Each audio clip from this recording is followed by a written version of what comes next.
I've been playing something on Game Pass too, and I had to write it, or I had to copy it into the outline because there's no way I would remember the name of this game. Yes. Which is part of a problem with Game Pass because I don't have to know the names of the games. Like once you've clicked on them, they're just kind of there, and you know, like, oh, I'm playing this game. But if somebody asked me on the street what game I'm playing, I would have no idea what it's called. But I've been playing Kunitsu-Gami, Path of the Goddess. This is a Capcom game. Which is a combination third person like sword brawler, but also with like tower defense strategy as well. So like you're playing as like basically like a ninja type character. I love ninjas. Like don't ask me to explain the story because no possible way. It's okay. Wombat would just skip that anyway. Right. Skip and that story. There's this goddess. This wild animal. What is that? Right. Is that your wild animal? That was my dog. Or are you really hungry? A little of both. Are you hangry? Hangry, yep. So there's this goddess that like is purifying. Oh my gosh, your dog hates this game. He's a PlayStation guy. Right. It's on PlayStation as well. Oh. So there's like an evil that's like demons that are taking over these worlds and villages and things, and there's like a big like mouth gate that's spitting out all of these creatures, and they're gross and everything. And this goddess is like purifying them, and you can like use like she's like imbuing you with powers that you can then purify the smaller things, and that's how you like free the villagers. So then you can get the villagers, and then if you get enough orbs, you can then turn them into like swordsmen or archers or the various different like types. And then you can say, okay, I want you stationed here, because the whole thing is like based on a day-night cycle where the day the creatures aren't out trying to get you, and then at night they come. That's the and you're trying to get, that's the tower defense part. And you draw a line that's just a straight line so far. I'm a couple hours in. I don't know if it's more complex or if it's just that you get like multiple lanes that things are coming in on. You draw a line that has the goddess walk along it so that she can get to the end of the level where the gate is, so she can purify the gate. So it like takes like a couple day-night cycles of that. And the combat is like, it's pretty good. Like as far as the third person, it's got your light and heavy attacks and your dodges and your parries and like different combos of the tower defenses you're putting out. Like the archers take out the things that are flying, and the woodcutters like take out the things that are trying to get close to her on the ground. It's, I don't know, it's pretty fun. It's a unique take that I was not expecting on Game Pass. It's not trying to get you to buy anything. Like it has like a very game. Just an old school game of here's some levels. Right. And then you play through the levels, and then you can go back to like the whole thing's got like a map that's a hub.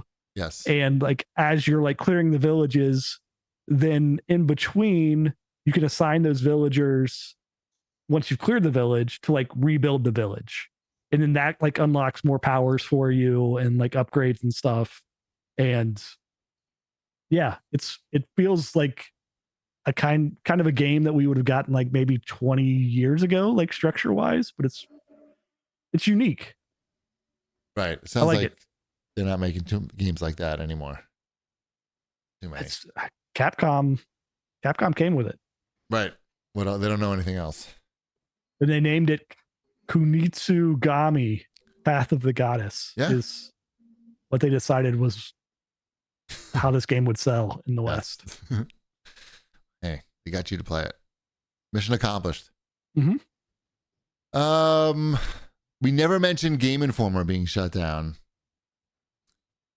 GameStop just shut down Game Informer and deleted all their online archives with no warning or anything. They just basically posted something like, hey, like basically posted an AI generated goodbye message. And then erased all their online archive after someone got control of the Twitter account and posted an actual goodbye from real people. So yeah, that doesn't seem like a great business move though. Just like deleting the whole archive. Like, why would you do that? That seems like you had. I don't There's no know. value to that. Like, it's just. I mean, the company is just not doing that well. I don't think. GameStop? No, I don't think so. I don't think they could be in the position like where you're throwing out your assets. These aren't like, old strategy guides that you have to penny out and throw in the garbage.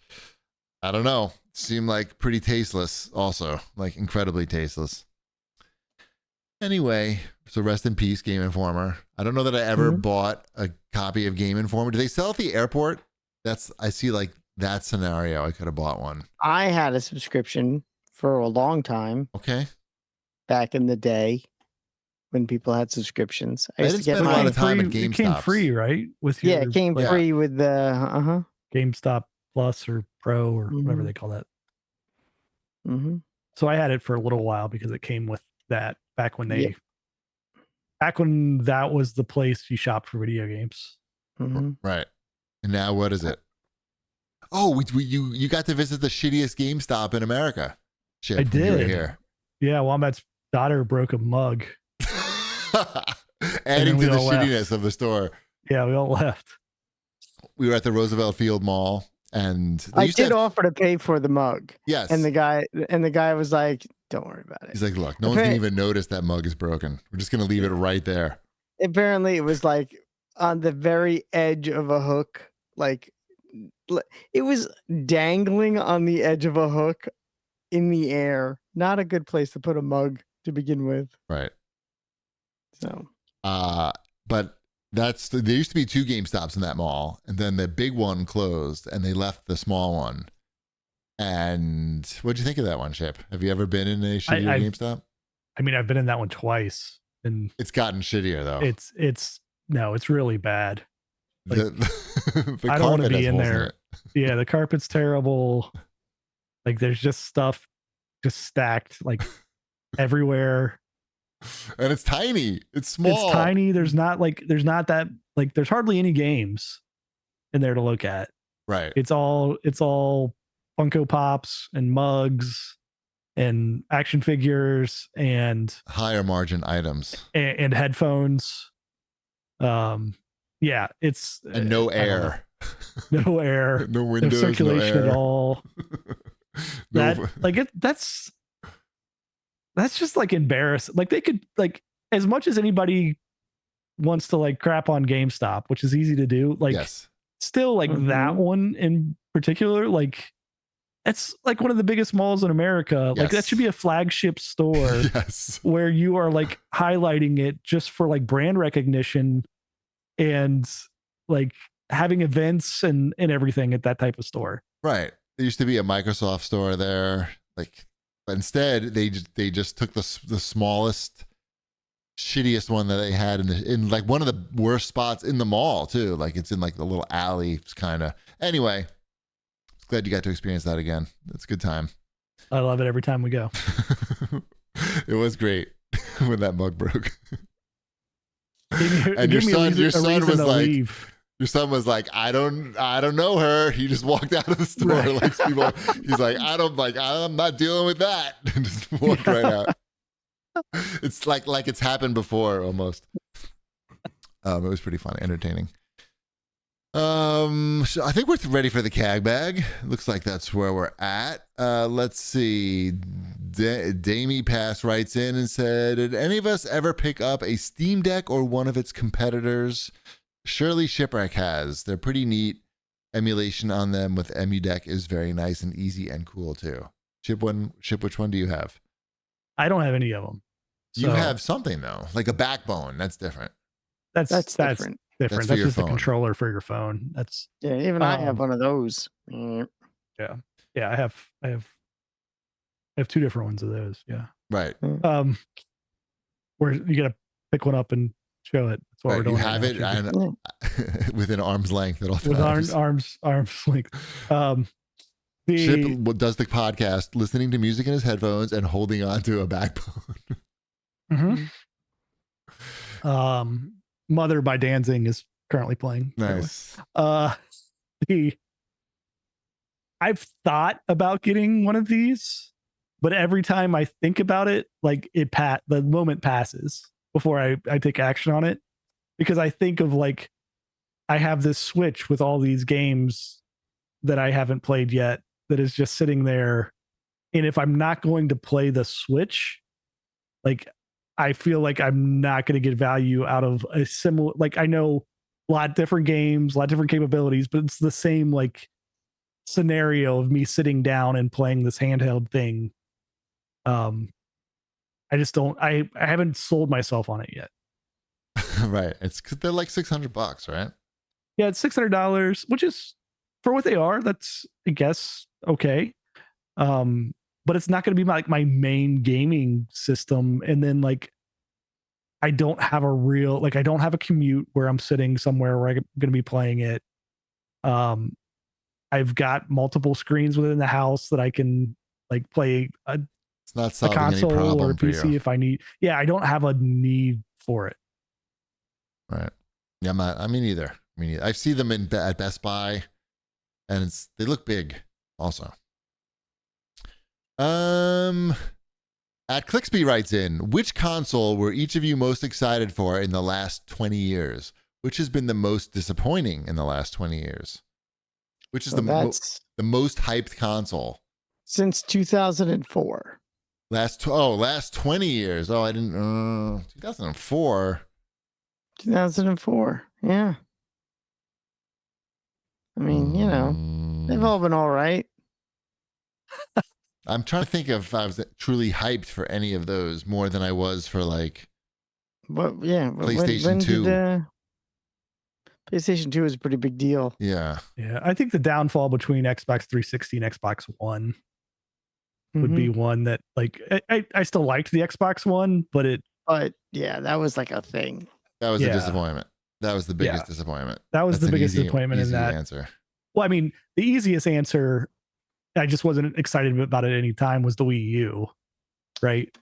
Like the Wii to the Wii U is like just a clear failure all around. But true, I never was excited for the Wii U. Right. To begin so you with. weren't disappointed. So I wasn't disappointed. I bought a Wii U on launch. Of course you did. Yeah, of course I did. But it wasn't like I was expecting that to be like, again, my main gaming console at that time. Right. I don't think I was expected for how excited I would be for the Xbox 360 and how big a deal that became. I mean, that was a thing when that Xbox 360 came out. That was pretty good. A literal game changer. Yeah. Mm-hmm. Let's see. Good answers. Anything else here? No, that's good. I feel like that's all good. right then. I think we've been doing enough show.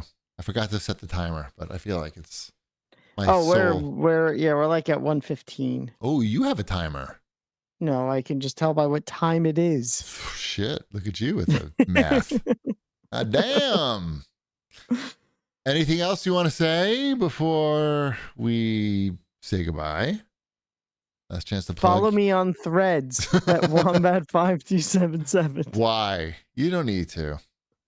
Sure you do. Everyone needs to. Zuckerberg is just going to steal your kidneys. I'm sure he will. I already gave him one, but he can't take them both. He could. He needs my eyeballs. How's Orange Theory going? Good. I went class 102 today. I saw your photo. I saw your photo with the hot coaches. Yep. I got my hot coach picks. So that was a good time. That's nice. Were they excited when you told them it was your 100th class? Well, you know, I walked in because they missed my 100th class for the photo. And I went in the next time and they're like, we missed your 100th class. We have to take a picture after. Oh, they knew? You didn't have to say anything? I didn't have to say anything. Oh, okay. That's cool. And they were have to cool book. You have to book the classes 24 hours in advance, or if you want them to recognize your milestones when they happen, because then they get like a report sent to them in the morning or some shit. Fine. They were very nice. I told I have my friend who works at the front desk. She knows what number I like, so when she sees 69. Me walking in, I couldn't get it out fast enough. I like to be number 1.